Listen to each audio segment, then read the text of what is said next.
O, ayan na, si PRRD, plano na po nilang ipatawag sa Congress. Kaya lang, hindi daw nila alam, House probe sa umano'y Duterte-China deal itinakda na, pero mga ipapatawag, hirap tukuyin.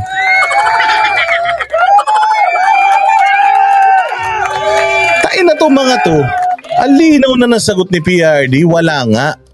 It was a gentleman's agreement, that status ko. Ibig sabihin, walang magbabago. Pag upo ko dyan, walang magbabago. O may arbitral ruling, pinakita ko, sinupalpal ako. Si Carpio, magaling naman pala siya. Di pumunta siya sa China, ipakita niya kay Xi Jinping yun, kung hindi isuksok sa tumbong niya yun. So ngayon, hindi nila alam kung sino-sino mga ipapatawag. Puta ina, sino ipapatawag mo? Si Roque, siya naman madaldal. Patawag niyo si Roque. Tapos ipatawag niyo si Xi Jinping. Puta kung kaya niyo. Kasi di mo naman pwede mo ba ipatawag sa Congress inquiry yung China ambassador? Pwede ba 'yon? Pero anong sasabihin ni Kibuloy ni Duterte? Wala nga, yun nga lang sinabi ko na papatawag niyo pa ako dito. Gusto lang talaga nilang babuyin si PRD, pero maganda 'yan. Napakaganda nito. Tingnan natin, baka ito na huling barahan natin. Baka ito na yung pagkakamali na hindi na sila makaka-recover. Ano yun? Yung babuyin si PRRD in public. Tingnan natin kung ano ang mangyayari.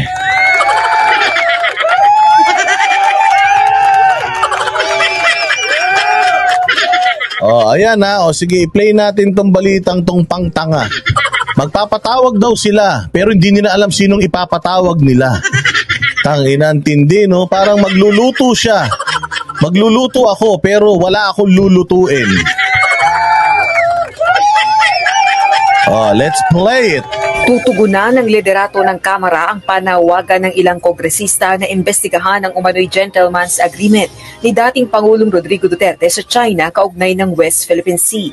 Ayon kay House Majority Leader Manuel Jose Dalipe, ang ganda ng ngiti mo dyan, baka huli mo na yan. Magdasal-dasal na kayo kasi baka memya. Si Jesus bumaba ngayong gabi sa kwarto mo. Tapos sabihin, Dalipe, halika na, hatid na kita sa kaibigan mo. Sino? Si Taning. Aaksyonan ng Kamara ang hiling ni Assistant Majority Leader Jay Kong Hoon na tingnan ang sinasabing kasunduan dahil sa posibilidad na pagtataksil ito sa... Anong kasunduan nga ang titingnan nyo? Wala namang kasulatan. Sinasabi niyong kasunduan, yun, ihlaway yung kasunduan nila. Putang ina, saan nyo hahanapin yung ebidensya ng kasunduan nila? Maniniwala kayo sa China, galit kayo sa China, tapos maniniwala kayo sa statement ng China? Sabi nyo, niloloko lang tayo ng China, tapos sa usaping Duterte at China, sinong paniniwalaan nyo? China? Tangina, di kayo ang mga tuta ng China.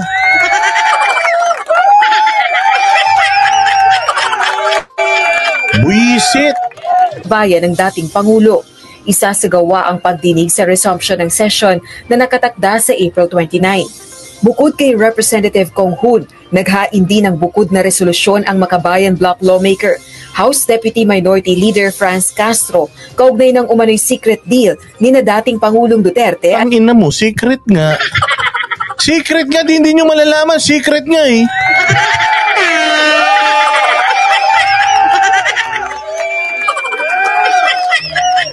Tarantado rin, ano?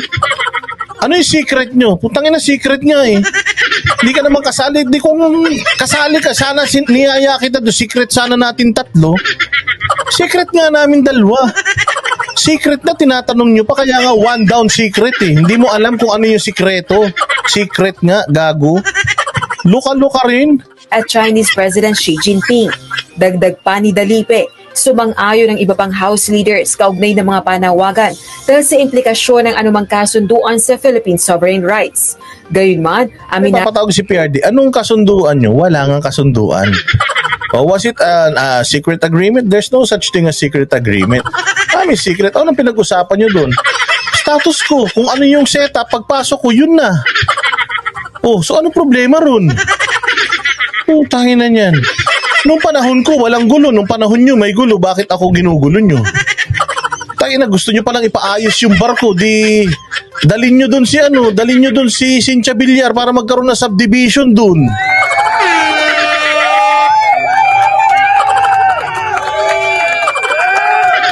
Diba? Utangin na, gusto nyo palang patayuan ng mga kung ano-ano dyan. Dalin nyo doon si Villar, tsaka si Manny Villar.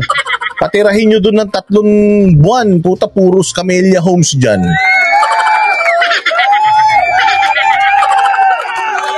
Ay na, magpapatawag kayo ng hearing na hindi nyo alam kung anong i-hearing nyo.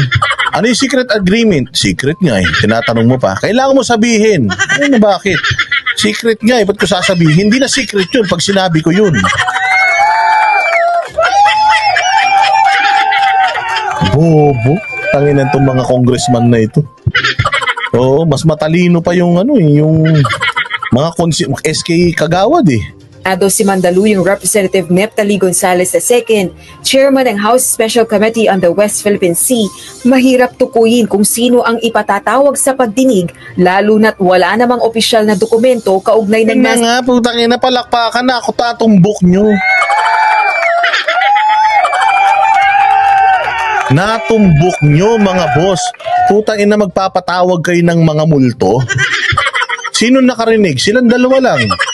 Putang ina, paano yan? Silang dalawa lang nag-usap, silang dalawa na nakarinig. Paano natin ngayon hearing yan? PRRD, ano yung pinag-usapan nyo? Wala. Putang ina yan. Dalawa lang silang nandoon, tapos pag sinabi nyo, wala. Di naman kayo naniniwala. Anak ng tinapay, oh.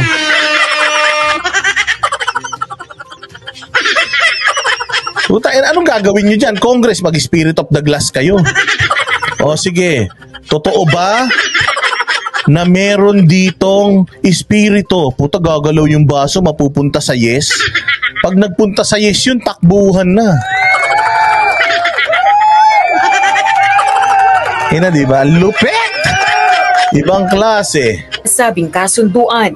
Samantala, iginiit ni Davao del Norte Representative Pantaleon Alvarez na hindi maaaring ituring na seditious o disorderly conduct ang panawagan nito sa Armed Forces of the Philippines na bawiin ang suporta kay palakpakan.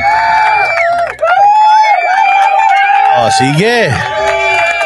Dito naman tayo sa usapang shabu.